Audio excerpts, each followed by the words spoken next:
কেউ তোমাকে অকারণে কষ্ট দিলে মন খারাপ করো না, বরং তুমি একটা মুচকি হাসি দিয়ে চলে এসো, যাতে সে বুঝতে পারে তুমি অল্পতে ভেঙে পড়া মানুষ নও।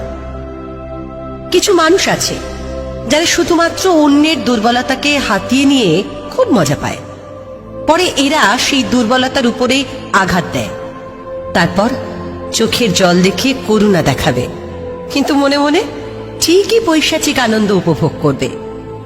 তুমি যত ভয়ঙ্কর কষ্টের পরিস্থিতির মধ্যে দিয়ে যাও না কেন, কখনো কাউকে বুঝতে দিও না তুমি ভালো নেই, কারণ তোমার ওই কষ্টের কথা শুনে বেশিরভাগ মানুষই সেটাকে পুঁজি বানিয়ে অস্ত্র হিসেবে তোমার জন্যই ব্যবহার করবে।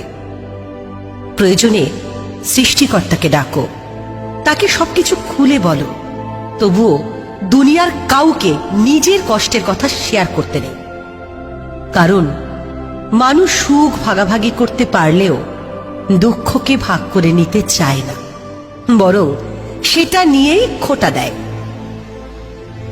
মেয়ে মানুষ মন কোমল হয়, যেমন সামান্য অল্প আঘাতেই আমাদের চোখ লাল হয়ে যায়, আমরা কাঁদলে প্রকৃতি অন্ধকারে হারিয়ে যায়। মেয়েদের মুখে কান্না নয়, বরং ওই হাসিটুকুই ভালো মানায়। ছেলে মানুষ সহজে কাঁদে না, এরা বড় রকমের কষ্ট সইতে পারে। তারপর যদি কোনো ছেলে কাঁদে, তাহলে বুঝতে হবে পৃথিবীর সবচেয়ে বড় কষ্টটাই সে পেয়েছে, বড় আঘাতটাই সে পেয়েছে। পৃথিবীটা গোল, তুমি আজ যেভাবে যাকে কষ্ট দেবে, সেই কষ্টগুলো কোনো একদিন ঘুরে ফিরে ঠিক তোমার কাছেই চলে আসবে।